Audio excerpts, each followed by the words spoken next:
Emuhaya constituency is located in Western Province, Vihiga County. It is home to the Abanyore community, a sub-tribe of the Luya. Dr. Wilbur Otichilo is the 7th Member of Parliament to represent the constituency since independence. He was elected on the 11th June 2008 and sworn in on the 17th June of the same year, following a by-election necessitated by the elevation of his predecessor, Kenneth Merende, to the position of Speaker of the National Assembly.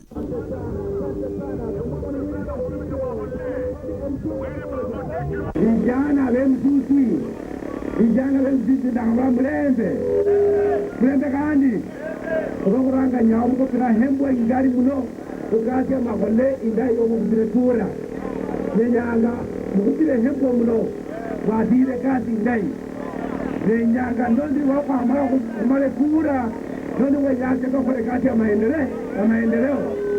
Kwa hivyo vijana nyanga mwitende mpango ni kazi gani, mpango gani mnataka. Ndio sasa nikirudi tuanze kufanya kazi. Tutambolenya kufanya kazi. Hata kama unataka pikipiki mfanye kopa group. Bila ambao tutamtafutia pesa, ununue alafu ununue pikipiki mfanyie kazi. Kwa hivyo mkuje na mpango, mniletee ni mpango gani mnataka tuanze kazi. Making his debut in politics, Dr. Otichilo, a scientist with ecological and environment science background, embarked on a rigorous program aimed at uplifting the living standards of his community that was facing a myriad of problems.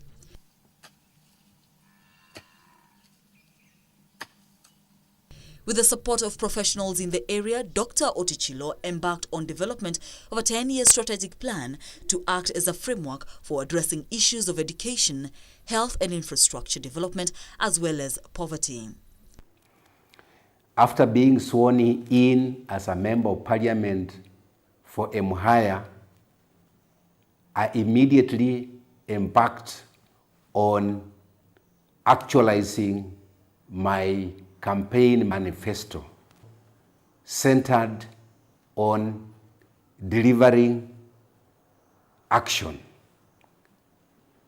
My campaign motto was Kurure Mangana Kusiem Bihore, meaning we leave empty talk, we go for action.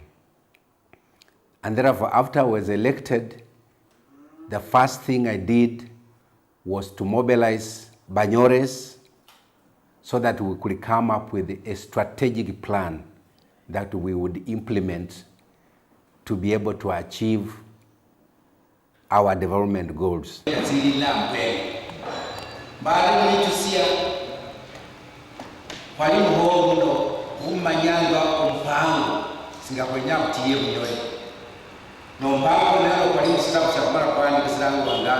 Emuhaya strategic plan.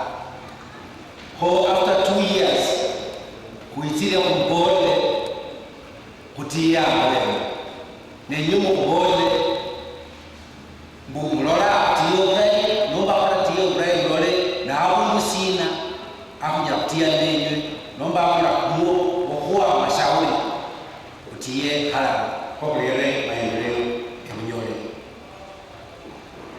Iliyakabili de conference ngabandi bajole bali Nairobi kulonga kulikuwa education in Emuhaya, because if abantu bali on the ground kulora then the serious problem on education the kula corrective measures kulora abanyole instead of saying kunyira kuchitana.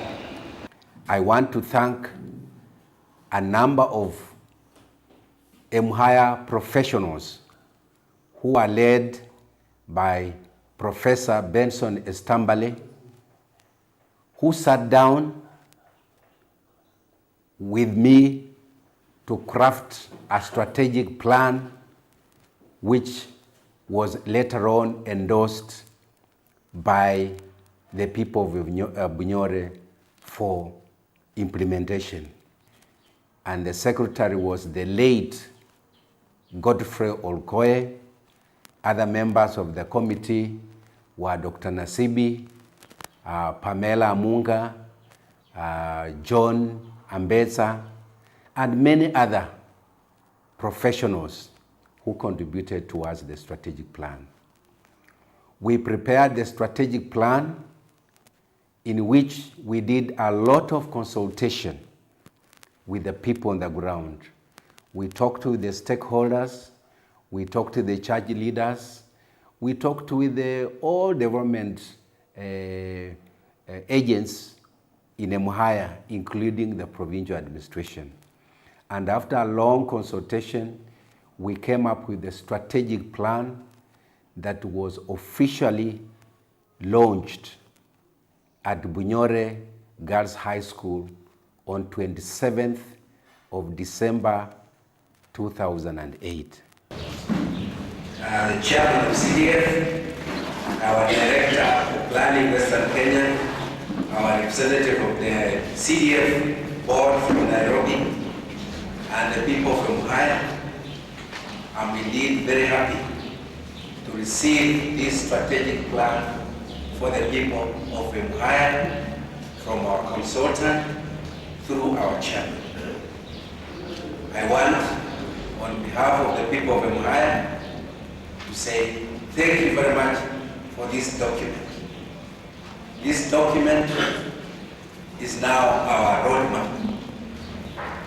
This is the document that is going to guide our development in Emuhaya. This document does not belong to CDF. This document does not belong to Director of Planning Western Kenya. This document does not belong to CDF or Nairobi. It belongs to the people of Emuhaya. And you are here to represent the people of Emuhaya. So I want, on your behalf, as your leader, to accept this document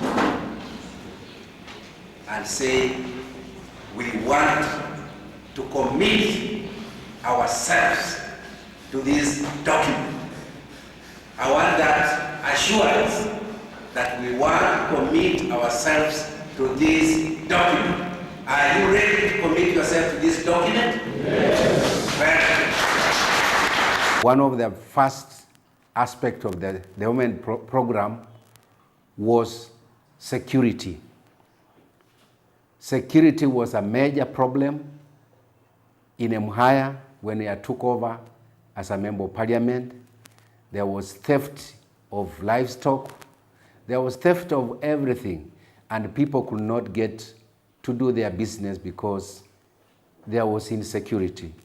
So one of the main projects in the strategic plan was to come up with a security program to make sure that people were secure to do business. And I want to take this opportunity to thank the provincial administration under the DC, District Commissioner, Mr. Wambua, who, with the provincial administration, we were able to coordinate security issues, and we started putting security mechanisms to ensure that people are secure to do their business. We were able, through the Office of the President, to receive a number of administrative police who were posted to various centers in Emuhaya to ensure that security was secured. This was guided by the Kenya Poverty Reduction Strategy Paper of 2004, the Economic Recovery Framework for Wealth Creation of 2003-2004, and Vision 2030 strategies. Dr. Otichilo has made significant achievements using the Constituency Development Funds, CDF, and other funds. Inspired by his campaign manifesto that focused on sectors that directly impact on the well-being of his people, Dr. Otichilo identified critical areas like security, education, food security, healthcare, water and sanitation, unemployment, women and youth, infrastructure, among other issues, as his focal points. We came up with a very elaborative security program to ensure that Emuhaya was secure. And one of the other areas we decided to do was to build up administrative police lines in various locations so that the police could work very closely with the provincial administration to ensure that security was upheld. And I want to say that since that time, security in Emuhaya has drastically improved, and now people are going their way to do business. He then turned to his 10-year strategic development plan, which he segmented into two to enable a coordinated mechanism that would see priority given to urgent programs. The plan was implemented through a preparation of a 5-year strategic plan, which was further implemented through preparation of 1-year action plans. The first issue that the MP addressed was security. The insecurity was caused by rampant drinking of chang'aa and smoking of bang. His office worked closely with the provincial administration to tackle this problem. I managed to get Dr. Honorable Otichilo, who came. So I started now working with all the leaders in the district because there were so many problems, particularly on security. I sat down with the Member of Parliament and other leaders, and we agreed, among other things, that we were to have all the admin and community policing members vetted so that we would start with a new team, a team that the members of public have trust. We did that, and we were able to replace those members whom members of public felt were participating in, were compromising on security. And we were able to restore security in all the centers in the district. We had so many shops that had been closed. We also had what I can refer to ghost homes, whereby somebody who lives in other centers like Nairobi or Mombasa, they are put out their rural homes here, but criminals could not allow them to enjoy that facility. So when there are funerals or any other celebrations within their families, when they visited Emuhaya, despite the fact that they had the houses, they were forced to go to Kisumu to sleep put up in Kisumu and then come back the following day. But I can assure you that today, everybody is sleeping in their homes without fear of attack from criminals. Also, around 400 businesses have been put up across all the market centers, most of which had been closed because of insecurity.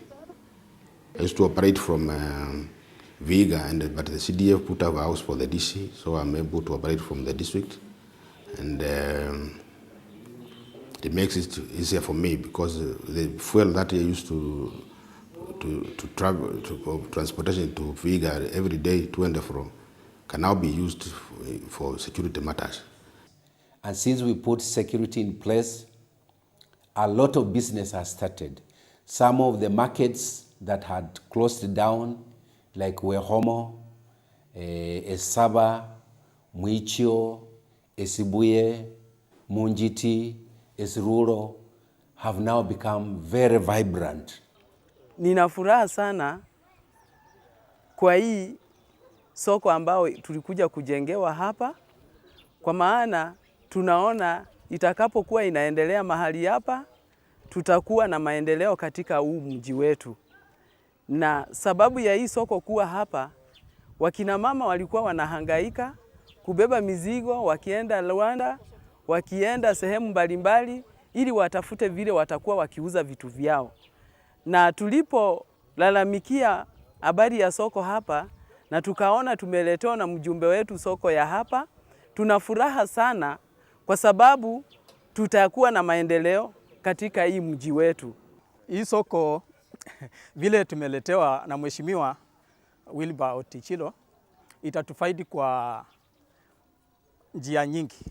Sisi kama vijana tuko na miradi ambazo tunafanya kwa maboma, tuko na kuku tunavuka, tuko na ukulima, tunalima mboga. Kama mimi binafsi tunavuka kuku. Sasa hii soko itatufaidi sana. Mayai kuku zetu zikitaga mayai hatutakosa mahali pa kuuza. Vijana watapata kazi kutoka hapa, mizigo zikija watakuwa wanashukisha, wanatoa kwa barabara, wanapeleka ndani, wanapata kiinua mgongo chao, wanarudi nacho nyumbani kuliko vile tunakaa kwa maduka hivi. To enhance security, AP security camps were constructed using CDF funds in the following areas: Elukongo, Ebukolo, Ipali, Emanyinya, Esirulo, Esibeye, Emukunzi, Ilungu, Ebusiralo, Muchio, Kwirumbi, Ebwali, Esaba, Ebusuyubi, and Maseno Depot. Also, community policing was established in all sub-locations. As a result of this effort, insecurity has drastically reduced in the district, particularly of livestock, and business and trade is now booming. Majina yangu naitwa Mrs. Ebi Amakanga, Chief Ibona Location. Mheshimiwa aliweza kufungua outpost mingi za askari. Kuna wale wa Kima Post kutoka Emuhaya walitolewa Emuhaya wakafunguliwa kituo cha polisi cha Kima Post. Kuna kile kituo cha Ebwali Post iko, na mheshimiwa ametufanyia kazi mzuri. Hebu tuelezee ile maendeleo yamekuja huko na tuambie ni nani ameleta. Otichiro ndio ametuletea. Ameleta nini? Ameleta hospitali, ametengeneza shule yetu, ilikuwa iko mbaya, ametengeneza madarasa. Sasa barabara tumeona ametufanyia kazi vizuri. Usalama iko sawa. Tuko hapa na maepi wetu wanatungoja hapa, shida ikitokea wako karibu na sisi. Ukilinganisha miaka hiyo nyingine na sasa, unaona tofauti uongozi wa mbeleni wa sasa hivi? Iko tofauti kali kabisa. Tulikuwa tukikonjeka, watoto wetu wanakonjeka hata usiku. Tunashinda tutaenda Rukongo saa ngapi? Haya huko Ipali, huko Yala. Sasa tuko vizuri, hospitali iko hapa kwa mlango. Emuhaya kutoka Ebukange Sikoyo. Samani tulikuwa na shida Sikoyo hapa. Kutoka hapa kufika Rwanda tulikuwa na shida sana. Saa hii tuko na raha. Shauri ya Mheshimiwa Otichilo. Wakati alienda kwa bunge tumeona mabadiliko kubwa. Ametengeneza madaraja, mashule, barabara. Saa hii tuko na raha. Ukitaka kufika Rwanda unafika kwa dakika 2 na pikipiki. Shauri barabara ni mzuri. Mheshimiwa Otichilo ameweka barabara zote za Wehomo ziko sawa. Mheshimiwa amejaribu kutuletea shirika la Budogeo ambao limetuletea maneno mengi kuhusu upandaji wa miti, kwa sababu tuko na milima mengi ambayo inapandwa miti. Mheshimiwa mwenyewe ametuletea stima. Kila mahali tuko na stima, imeenea mpaka Masinani. Tena Mheshimiwa Otichilo ametufanyia mengi kwa area yetu, kututengenezea mashule. Shule zetu za Ebuhando, shule ya Waluka, shule ya Emuhaya, shule ya Ubunaka, shule ya Matsi, tuko sawa. Kwa hivyo nampea heko, Mungu ambariki. Anapojiandaa kurudi tena tunamkaribisha arudi na roho mkunjufu na heshima ya Mwenyezi Mungu. The next pillar of development that the constituency development team embarked on under the stewardship of Dr. Otichilo was education. This was necessary owing to poor performance registered in primary and secondary schools over the last 30 years, attributable